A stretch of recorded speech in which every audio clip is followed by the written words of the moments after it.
গপ্পপুল্লকালে আপনাদের স্বাগতম। আজকের গল্প ষষ্ঠীপদ চট্টোপাধ্যায়ের লেখা ছোটদের গোয়েন্দা গল্প পাণ্ডব গোয়েন্দার প্রথম অভিযান মিত্তির বাড়ির রহস্য। ষষ্ঠীপদ চট্টোপাধ্যায় জন্মগ্রহণ করেন ৯ই মার্চ ১৯৪১ সালে আর মৃত্যুবরণ করেন ৩রা মার্চ ২০২৩ সালে। তিনি একজন ভারতীয় বাঙালি শিশু সাহিত্যিক যিনি রহস্য ও গোয়েন্দা কাহিনী লেখার জন্য খ্যাত। তার সৃষ্ট জনপ্রিয়তম গোয়েন্দা কাহিনী পাণ্ডব গোয়েন্দা সিরিজ। তিনি কিশোর বয়স থেকেই সাহিত্য সাধনা শুরু হয় তার। ছোটবেলায় অ্যাডভেঞ্চার প্রিয় ছিলেন ও বিভিন্ন জায়গায় সাধু সন্ন্যাসীর সঙ্গ করেছেন। তার গল্প উপন্যাসে ভ্রমণের ছাপ পাওয়া যায়। রামরাজাতলাতে নিজ বাসভবনে থাকতেন এই সাহিত্যিক। ১৯৬১ সাল থেকে আনন্দবাজার পত্রিকার রবিবাসরীয়র সাথে যুক্ত হন ষষ্ঠীপদ। তিনি অজস্র রহস্য রোমাঞ্চ কাহিনী, ভৌতিক গল্প, ভ্রমণ কাহিনী লিখেছেন। ১৯৮১ সালে তার সৃষ্ট পাণ্ডব গোয়েন্দার কাহিনী সর্বাধিক জনপ্রিয়তা দেয় তাকে। এই কাহিনীগুলি কার্টুন চিত্রে ছোট পর্দাতে পরিবেশিত হয়েছে।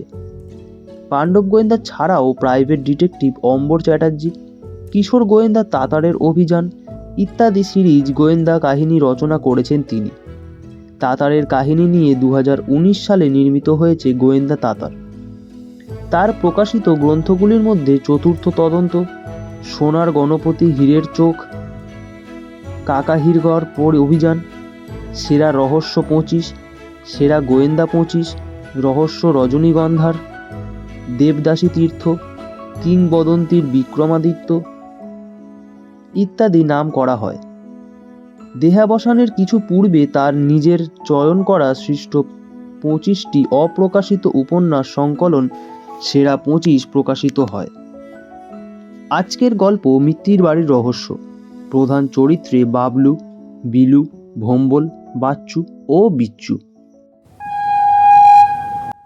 গন্তব্য স্টেশন গপ্পপুর।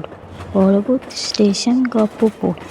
সকল যাত্রীদের উদ্দেশ্যে জানানো হচ্ছে, পুরো গল্পটি শুনে মন্তব্য এবং উৎসাহ প্রদান করার জন্য অনুরোধ করা হচ্ছে। বাবলু, বিলু, ভম্বল ৩টি ছেলে, বাচ্চু বিচ্চু ২টি মেয়ে। এই নিয়ে ওরা ৫ জন, আর ওদের সঙ্গে আছে কালো একটি দেশি কুকুর, নাম পঞ্চু। কুকুরটির এক চোখ কানা বলে ওকে ওরা কালা পঞ্চু বলে, আর লোকে ওদের বলে পঞ্চপাণ্ডব। এই ৫টি ছেলে মেয়ে এবং ওই কালো কুকুরটি একজোটে সর্বত্র ঘুরে বেড়ায়। এই কজনে কেউ কাউকে ছাড়া থাকে না। যেমনই দস্যি, যেমনই ডান পিটে, আর তেমনই লেখাপড়ায়।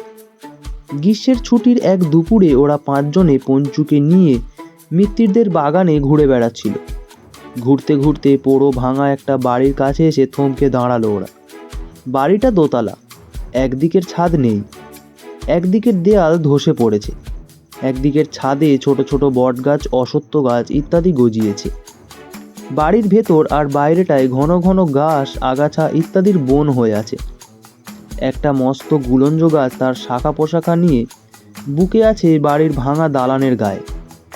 ওরা ৫ জনে সেইখানে এসে বসলো। বাবলু প্যান্টের পকেট থেকে বার করলো ২টো কাঁচা আম। বিলুর সঙ্গে ছিল নুন আর লঙ্কা। ভম্বলের কাছে ছিল ছোট একটা ছুরি। তাই দিয়ে আমটাকে কুচি কুচি করে নুন লঙ্কা মাখিয়ে বেশ জুৎসই একটা চিজ তৈরি করে ফেললো ওরা। বাচ্চু আর বিচ্চু মেয়ে দুটি নেহাতি ছোট বলে ওরা শুধু চেয়ে চেয়ে দেখতে লাগলো। যখন ভাগ হলো তখন সবার ভাগেই সমপরিমাণ পড়ল। বাচ্চু বিচ্চু ছোট বলে যে ওদের ভাগে কম পড়ল তা কিন্তু হলো না। আমের কুচি খেয়ে বিলু আর ভম্বল সেই আঁকা বাঁকা গুলঞ্জ গাছের ডালে উঠে ঠেস দিয়ে বসে রইল। বাচ্চু বিচ্চু শুয়ে গড়াগড়ি দিতে লাগলো ঘাসের ওপর। আর বাবলু করলো কি, পঞ্চুর সামনেকার পা দুটোকে ধরে তাকে নিয়ে নানা রকম কেরামতি করতে লাগলো। পঞ্চুর সঙ্গে খেলা করতে করতেই বাবলুর মাথায় হঠাৎ একটা বুদ্ধি এলো। যেই না আসা বাবলু অমনি নিজের মনেই হাতে টুসকি দিয়ে চেঁচিয়ে বলল, দ্যাট আইডিয়া। বিলু, ভম্বল টুপটাপ করে গাছের ডাল থেকে নেমে পড়ল। বাচ্চু বিচ্চুও শোয়া ফেলে গায়ের ধুলো ঝেড়ে উঠে বসলো ঘাসের ওপর। পঞ্চুও তাকালো বাবলুর মুখের দিকে। বাবলু চোখ দুটো উজ্জ্বল করে বলল, একটা চমৎকার প্ল্যান এসেছে মাথায়। ভোম্বল বলল। কিসের প্ল্যান? অ্যাডভেঞ্চারের। বিলু বলল। মাথা খারাপ? এই মিত্তিরদের বাগানে বসে অ্যাডভেঞ্চার করা যায় নাকি? সাহস থাকলে ঠিকই যায়। তাছাড়া অ্যাডভেঞ্চারের একটা পরিবেশ তো চাই। কি করে নিবি? যেখানেই রহস্যের গন্ধ পাবো সেখানেই ছুটে যাব আমরা। বাচ্চু বিচ্ছু বলল। কাজটা কিন্তু খুব কঠিন। হোক কঠিন, চেষ্টা তো করব। এ তাহলে এক ধরনের শখের গোয়েন্দাগিরি হবে, কি বল? ঠিক তাই। মন্দ নয়, দেখাই যাক না একটু চেষ্টা করে। বিলু একটুক্ষণ চুপ করে থেকে হঠাৎ উৎসাহিত হয়ে বাবলুর পিঠে চাপড়ে বলল। হ্যাঁ হ্যাঁ, লেগে পড়। জয় মা কালী। তার উপর তুই যখন আমাদের লিডার, তখন আর ভাবন কি। ও কি দারুণ মজা। সবাই সমস্বরে বলে উঠল। Hip hip hip hip hurray. Hurray. Panchu ও অমনি আনন্দে ডেকে উঠল ভোঁ ভোঁ ভোঁ। বাবলু পঞ্চুকে জড়িয়ে ধরে বলল। তুইও আমাদের দলে থেকে সাহায্য করবি, পারবি তো? পঞ্চু ভোঁ ভোঁ করে ডাকলো।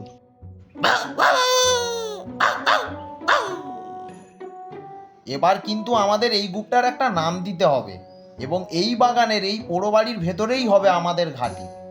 কি নাম দিবি দলটার? সবাই যখন আমাদের পঞ্চপাণ্ডব বলে, তখন আমাদের দলের নামও তাই হবে, পঞ্চপাণ্ডব অ্যান্ড কং। তুই একেবারেই রামবুদ্ধ। অ্যান্ড কং আবার হয় নাকি? তুমিই বলো বাবলুদা। শুধু পঞ্চপাণ্ডব নামটা কেমন? না, নামটাকে আরেকটু মডার্ন করতে হবে। আমাদের দলের নাম হবে পাণ্ডব গোয়েন্দা। ওয়ান্ডারফুল। আমি এখনই আমাদের পাড়ার ঘেঁচাদাকে দিয়ে একটা সাইনবোর্ড করিয়ে আনছি, যাতে লেখা থাকবে আমাদের দলের নাম পাণ্ডব গোয়েন্দা। সেই ভালো। আজ থেকেই তাহলে আমাদের কাজ শুরু হয়ে যাক। ভোম্বল, তুই সাইনবোর্ডটা তৈরি করে গে যা, আমরা ততক্ষণে ঘরটা পরিষ্কার করে ফেলি। ভোম্বল চলে গেল। ঘর তো পরিষ্কার করবি, কিন্তু একটা ছাড়া তো চাই। তারপর জল ছিটাবার জন্য চাই একটা বালতি। ঝাঁটা না হলেও চলবে, কালকা সুদের ঝাড় দিয়ে ঝাঁটা বানিয়ে নেব। কিন্তু বালতি কোথায় পাবো? কি করে আনবি? মা যদি দেখতে পায়? সে আমি ঠিক নিয়ে আসবো লুকিয়ে। এই বলে বিচ্ছু চলে গেল।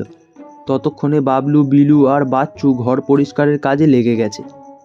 একটু পরে বিচ্ছু বালতি নিয়ে ফিরে এলে সেই বালতি করে পাশের পুকুর থেকে জল এনে ঘরময় ছেটানো হলো। ভোম্বলও ফিরে এলো ঘন্টা দুয়েকের মধ্যে। ওর হাতে চমৎকার একটা সাইনবোর্ড, যাতে লেখা পাণ্ডব গোয়েন্দা। সেই বোর্ডটা ওরা ভাঙা বাড়ির দেয়ালে পেরেক ঠুকে লাগিয়ে দিল। দেখতে দেখতে সন্ধে হয়ে এলো। কাজেই ওরা আর কেউই রইল না সেখানে। পঞ্চুকে নিয়ে যে যার ঘরে ফিরে গেল। রাত্রিবেলা বাচ্চু আর বিচ্ছু পাশাপাশি শুয়েছিল। দুজনেই ঘুমোচ্ছিল অঘোরে। এমন সময় গুমোট গরমে হঠাৎ ঘুম ভেঙে গেল বিচ্ছুর। বিছানায় শুয়ে তাই এপাশ ওপাশ করতে লাগলো। দুপুরবেলার ঘটনাগুলোও মনে আসতে লাগলো সব। হঠাৎ মনে পড়ল, আরে পলিথিনের বালতিটা তো সেই ভাঙা বাড়িটার ভিতরেই ফেলে রেখে এসছে, সেটা তো আনা হয়নি। মনে পড়তেই বুকটা ধড়াস করে উঠল। কেননা কাল সকালে যখন বালতির খোঁজ পড়বে, তখন যদি মা বালতি না পান তাহলে সব ফাঁস হয়ে যাবে। আগে তো দুমদাম করে ঘা কতক দিলেই দেবেন ওকে, তারপরে অন্য কথা। বিচ্ছু যে কি করবে কিছু ভেবে পেল না। পাশ ফিরে দেখলো বাচ্চু অঘরে ঘুমাচ্ছে। রাত এখন কত তাই বা কে জানে। বিচ্ছুর মনে হলো বাচ্চুকে একবার ডাকে, কিন্তু কেন কে জানে ওর এই আরামের ঘুমটা নষ্ট করতে খুব মায়া হলো বিচ্ছুর। তাই বারবার উসখুস করতে লাগলো। তারপর একবার ডাকবে কি ডাকবে না ভাবতে ভাবতে মৃদু একটু টিপুনি দিয়ে ডেকেই ফেললো বিচ্ছু। এই দিদি, দিদি শোন। বাচ্চুর ঘুম ভেঙে গেল। তবুও সে তন্দ্রা জড়ানো গলায় বলল, কি? শোন না ভালো করে। বল না কি বলছিস। একটা খুব ভুল হয়ে গেছে রে। বাচ্চু এবার চোখ মেলল। কি হয়েছে? বালতিটা সেখানেই পড়ে আছে, নিয়ে আসা হয়নি।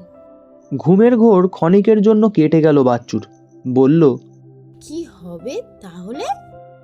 তুই বল না কি হবে। মা সকালবেলা বালতি দেখতে না পেলে খুব বকবে।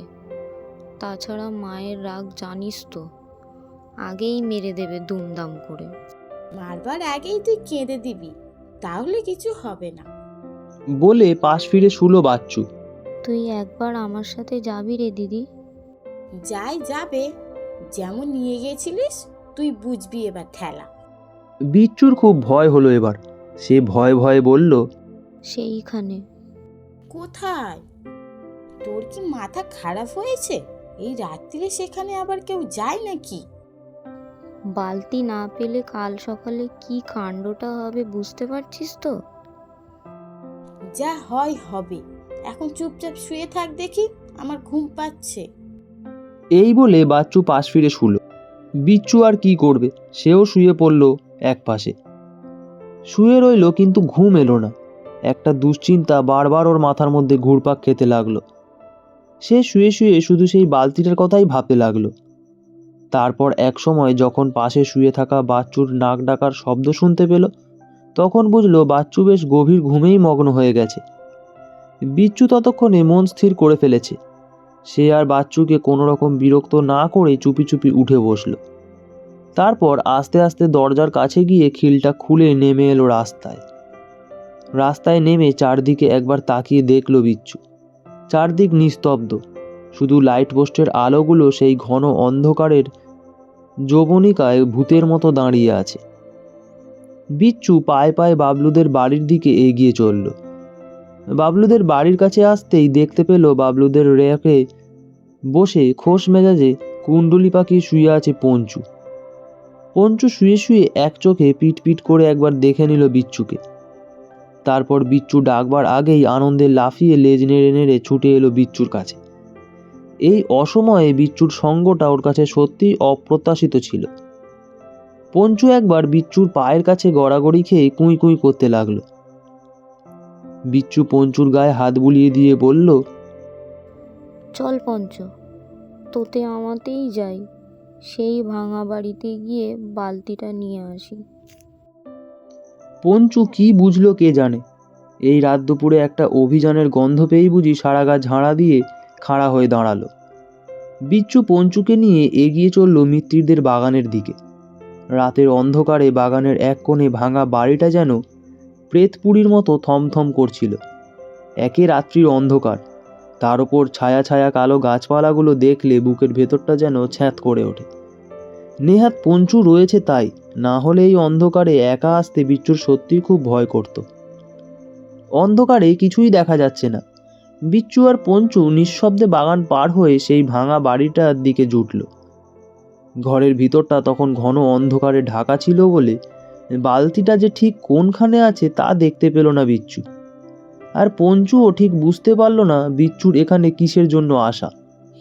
বিচ্চু অনেকক্ষণ ধরে এগিয়ে এদিক সেদিক খোঁজাখুঁজি করতে লাগলো বালতিটাকে।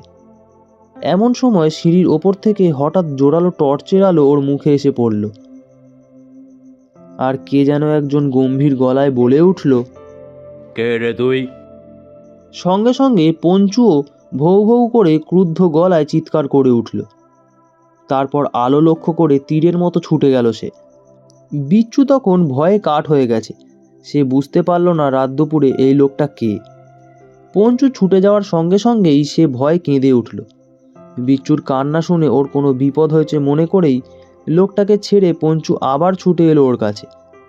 আর ঠিক তখনই মনে হলো কে বা কারা যেন ছাদের উপর দিয়ে ছুটতে ছুটতে বাগানের দিকে লাফিয়ে পড়ল। পঞ্চুকে পেয়ে বিচ্চুর মনে আবার সাহস ফিরে এলো। সে তখন কোনো রকমে বালতিটা খুঁজে নিয়ে পঞ্চুর সঙ্গে বাড়ির দিকে দৌড় মারল। পরদিন সকালবেলা বাচ্চুকে সব কথা খুলে বলল বিচ্চু।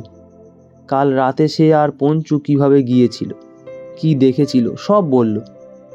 সব শুনে বাচ্চু চোখ দুটো বড় বড় করে বলল, বলিস কি রে, তোর ভয় করলো না? না, ভয় আবার কি? তুই সত্যিই বিচ্ছু। আমি হলেই তো ভয়ে হার্ট ফেল করতাম। এই অন্ধকারে রাত দুপুরে একা একা, বাপরে। তবে ভয় যে করেনি তা নয়। আলোটা যখন মুখের উপর এসে পড়ল তখন খুব ভয় হয়েছিল। কি মনে হয়েছিল? আমি ভূত মনে করেছিলাম। না না, ভূত নয়। ভূত হলে টর্চ ব্যবহার করতো না। এ নিশ্চয়ই চোর ডাকাতের ব্যাপার। তাই বলেই মনে হয়। এখন তাহলে কি করা যায়? ব্যাপারটা বাবলুদাকে জানানো উচিত। আমি একবার বাবলুদার কাছে যাই, তারপর বাবলুদা যা ডিসিশন নেবে তাই হবে। ঠিক, তুই তাহলে এখনই যা। বাচ্চু চলে গেল। দুপুরবেলা মিত্তিরদের বাগানে সেই ভাঙা বাড়িতে গিয়ে জমায়েত হলো সকলে। বাবলু, বিলু, ভোম্বল, বাচ্চু, বিচ্চু এবং পঞ্চু, কেউ বাদ গেল না। বিচ্চু ধীরে ধীরে গত রাত্রের ঘটনাটা সবিস্তারে খুলে বলল। শুনে তো অবাক সকলে। বাবলু বলল, আমি বিচ্চুর এই দুর্দান্ত সাহসের প্রশংসা করি। কিন্তু এরকম যদি হয়ে থাকে তাহলে এর পরেও কি আমাদের এখানে ঘাঁটি গাড়াটা ঠিক হবে? আলবাত হবে। এমন নিরিবিলি জায়গা আর কোথায় পাবো বল? তাছাড়া এই বাগানে যাতায়াত তো আমাদের একদিনের নয়। সে কথা ঠিক, কিন্তু কাল রাতে যা হয়ে গেল তারপরে। দেখ, ভীতু ছেলের মতো কথা বলিস না। পাণ্ডব গোয়েন্দারা ভীতু নয়, এটাই প্রমাণ করতে হবে। আমাদের ঘাঁটি এখানেই থাকবে এবং সময় পেলে আমরা এখানে এসেই জড়ো হব। যাক, যে জন্য আমরা আমাদের এই পাণ্ডব গোয়েন্দা, তার উদ্বোধন আজই হবে। আজ থেকেই শুরু হবে আমাদের কাজ। আজ 12টার সময় সবাই যখন ঘুমিয়ে পড়বে তখন আমাদের বাড়ির লাইট পোস্টের নিচে এসে দাঁড়াবি তোরা। সেখান থেকেই দল বেঁধে আমরা একসাথে আসব। তবে পঞ্চকে এবারে আমাদের সঙ্গে নেব না, কেননা যদি কোনো ভৌতিক ব্যাপার হয় তাহলে কুকুরে ভূত চেনে, ও বেটা চেঁচিয়ে সব মাটি করে দেবে। কিন্তু আমার মনে হয় পঞ্চু আমাদের সঙ্গে থাকলে ভালোই হতো। না, সেই না শুনে পঞ্চু অমনি মুখ উঁচিয়ে প্রতিবাদ করে উঠল ভৌ ভৌ করে। না। বিলু, ভোম্বল, বাচ্চু, বিচ্চু সবাই তখন বাবলুকেই সমর্থন করল। একেবারে পুরোপুরিভাবে ঠিক হয়ে গেল যে পঞ্চু ওদের সঙ্গে যাচ্ছে না। রাত তখন 12টা। বিলু, ভোম্বল, বাচ্চু, বিচ্চু ঠিক সময়েই বাবলুদের বাড়ির সামনে লাইট পোস্টের নিচে এসে দাঁড়ালো। এসে দেখলো ওরা আসবার আগেই বাবলু এসে চুপচাপ দাঁড়িয়ে আছে। তারপর যেই ওরা জড়ো হলো অমনি সবাই মিলে চলল মিত্তিরদের বাগানের দিকে। যথাসময়ে বাগানে সেই ভাঙা বাড়ির মধ্যে গিয়ে ঢুকলো সকলে। আজ আর এখানে আসতে অন্ধকারেও কোনো অসুবিধে হলো না, কেননা বাবলুর হাতে টর্চ ছিল। না হলে যা অন্ধকার তাতে পাশের লোককেই দেখা যায় না। আজ রাতেই এই বাড়ির সমস্ত ঘর আমরা ঘুরে দেখব। ভাগ্য ভালো থাকলে কালকের রহস্যের উদ্ঘাটন আজই হবে। দেখাই যাক চোর ডাকাত কি ভূত। যদি ভূত হয় তাহলে আমরা এতজন যখন আছি তখন ভূত নিশ্চয়ই আমাদের কাছে আসবে না। সঙ্গে একটা আঁশবটি রাখলে ভালো হতো। আসবটি কি হবে? আসবটি থেকে ভূত পালাবে? বোকা কোথাকার, এত ভয় কেন? এটা বিজ্ঞানের যুগ, এ যুগে ভূত বলে কিছু আছে নাকি? আর ভূত যদিও থাকে তাহলে ভূতের সঙ্গে খালি হাতে লড়বো আমরা। আমি অবশ্য আসবার সময় সঙ্গে একটা গুলতি আর কিছু পোড়ামাটির গুলিও নিয়ে এসেছি, দরকার হলেই কাজে লাগাবো। বাবলু উৎসাহিত হয়ে বলল, খুব ভালো কাজ করেছিস, অনেক কাজে লাগবে ওটা। দে গুলটিটা আমার হাতে দে। ভোম্বল গুলতিটা বাবলুর হাতে দিল। এমন সময় হঠাৎ হিস শব্দ করে সবাইকে চুপ করতে বলল বাবলু। কি হলোটা কি? সবাই কান খাড়া করে শুনতে লাগলো সেটা। কেমন যেমন রোমাঞ্চকর মনে হলো। বিচ্চু এসে বাচ্চুর গায়ের কাছে ঘন হয়ে দাঁড়ালো। সবাই শুনলো ছাদের ওপর কেমন যেন একটা খসখস আওয়াজ হচ্ছে। কি ভয়ঙ্কর! এই ঘন অন্ধকারে নিকষ কালো এই ভাঙা বাড়িটা তখন সত্যিই পেতপুরি বলে মনে হলো। মুঠো মুঠো জোনাকি চারিদিকে ইতস্তত বিক্ষিপ্তভাবে উড়ে বেড়াচ্ছে। সেই মিটিমিটি জোনাকির আলোয় মনে হলো এই পরিবেশটাই এক সাংঘাতিক রকমের বিভীষিকাময়। বাইরে চাপা গাছের ডালে একটা পেঁচা ডাকলো স্যাঁ স্যাঁ করে। ওরা টর্চের আলো নিভিয়ে দিয়েছে তখন। প্রত্যেকেই স্নায়ুর মতো দাঁড়িয়ে আছে। দেয়াল ঘেঁষে নীরবে দেয়াল ঠেস দিয়ে দাঁড়িয়ে রইল ওরা। অনেকক্ষণ দাঁড়িয়ে থাকার পর একসময় খুব সাবধানে অত্যন্ত চাপা গলায় বাবলু বলল, সবাই আমার পিছু পিছু আয়। তারপর গুলতিটা একটু টেনে টেনে দেখে হাতে দিয়ে বাবলু বলল, এগুলো তোর কাছে লাগবি লো, তোর হাতের অবাধ্য টিপ। যদি দেখিস আমাদের মুখের ওপর কোনো আলো এসে পড়ছে, তাহলে সঙ্গে সঙ্গে সেই আলো লক্ষ্য করে গুলটিটা টিপ করবি। আচ্ছা। বলে গুলি ও গুলতি নিয়ে নিল। তারপর সবাই মিলে এগিয়ে চলল বাবলুর পিছু পিছু।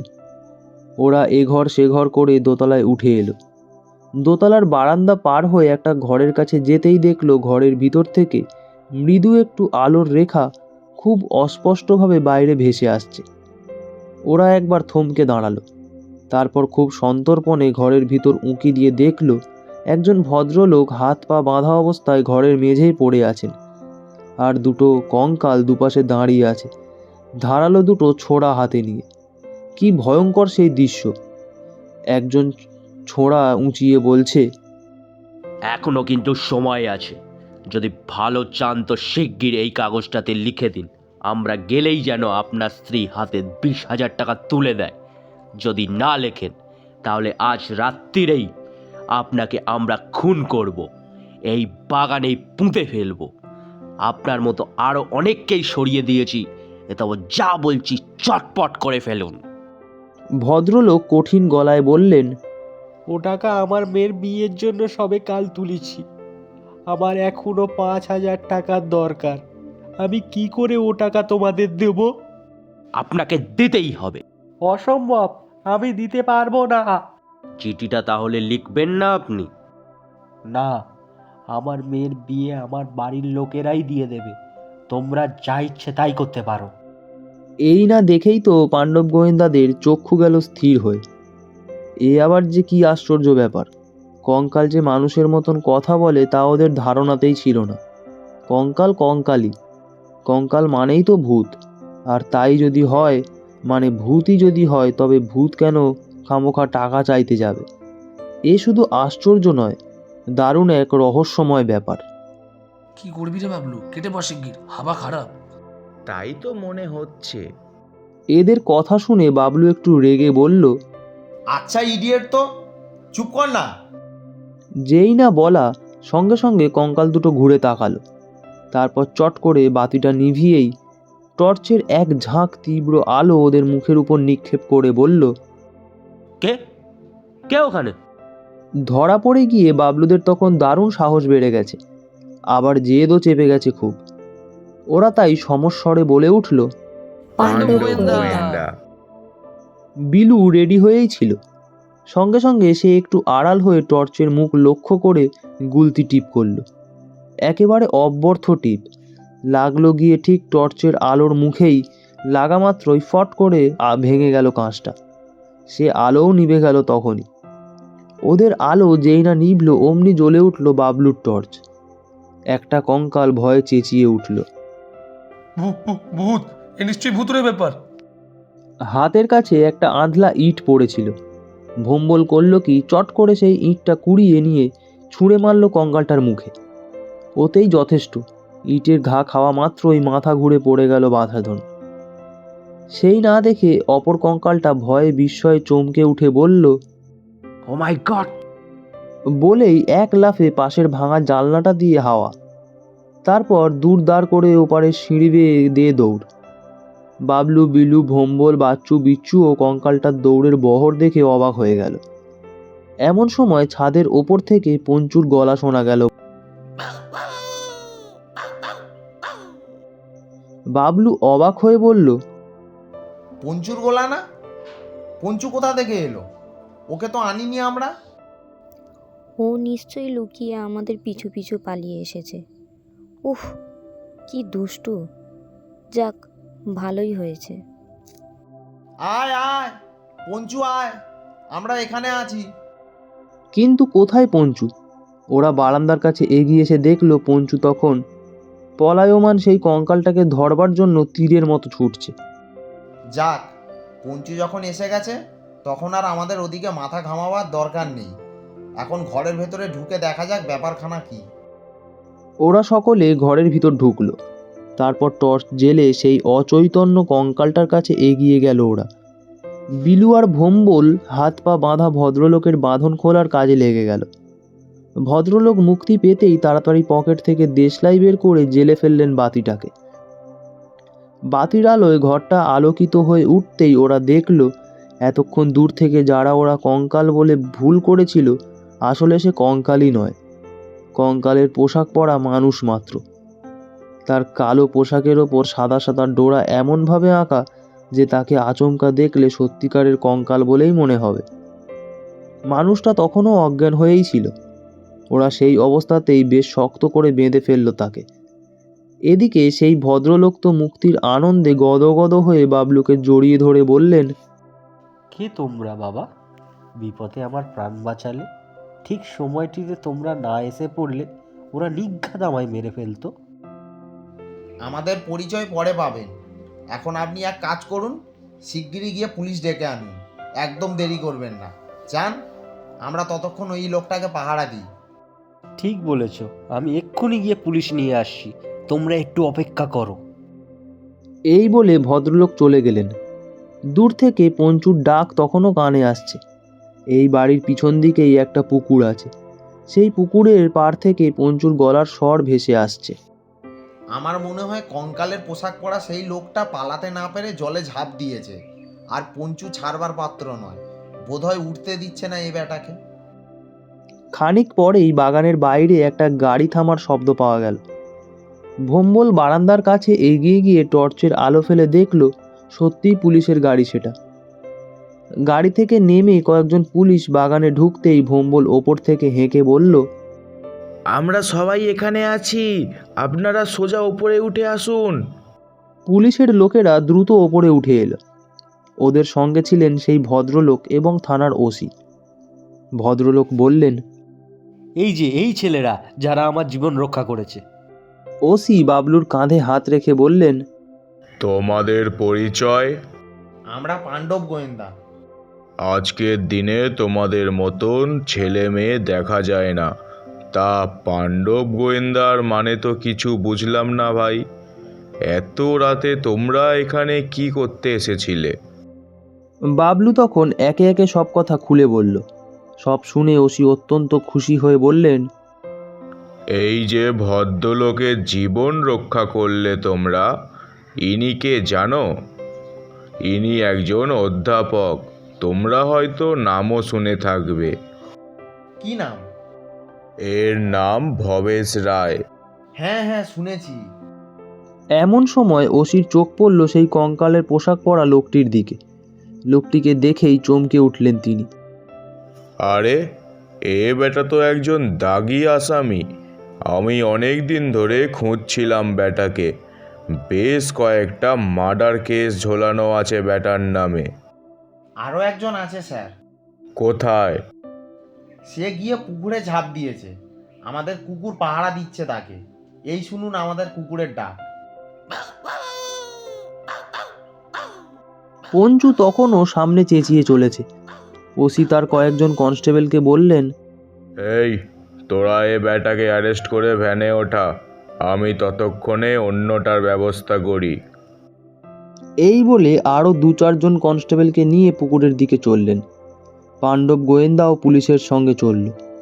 জোড়া জোড়া টর্চের আলোয় আলোকিত পথে দলবদ্ধ হয়ে চলতে কোনো অসুবিধাই হলো না। পুকুর পাড়ে গিয়ে সবাই যা দেখলো তা এক মহা কেলেঙ্কারির ব্যাপার। পলাতক লোকটি প্রাণ বাঁচাবার জন্যে সত্যিই জলে ঝাঁপ দিয়েছে, আর পঞ্চু তাকে এমন ফ্যাসাদে ফেলেছে যে বাছাধন কোনো রকমেই ডাঙায় উঠতে পারছে না। যেদিক দিয়ে উঠতে যায় সেদিকে গিয়েই আক্রমণ করে পঞ্চু। নিরুপায় লোকটি তখন পঞ্চুর আঁচড় কামড় থেকে বাঁচবার জন্য জলের উপর রসগোল্লার মতো ভাসছে। বাবলু গিয়ে পঞ্চুকে ধরতেই জল থেকে সুরসুর করে উঠে এলো এ লোকটি। পুলিশের লোকেরা হাত কড়া নিয়ে একেবারে তৈরি হয়ে দাঁড়িয়েছিল। উঠে আসতেই অ্যারেস্ট করলো লোকটিকে। পাণ্ডব গোয়েন্দাদের এই নৈশ অভিযান সত্যিই সফল হলো। দুজন নামকরা দুষ্কৃতীকে যে ওরা ধরিয়ে দিতে সক্ষম হলো, এটা বড় কম কৃতিত্বের ব্যাপার নয়। তাছাড়া একজনের জীবনও রক্ষা হলো। ওসি সেই রাতে পুলিশের জিপে করেই পাণ্ডব গোয়েন্দাদের প্রত্যেককে তাদের বাড়িতে পৌঁছে দিলেন এবং সকলের বাবা মাকে ধন্যবাদ জানালেন।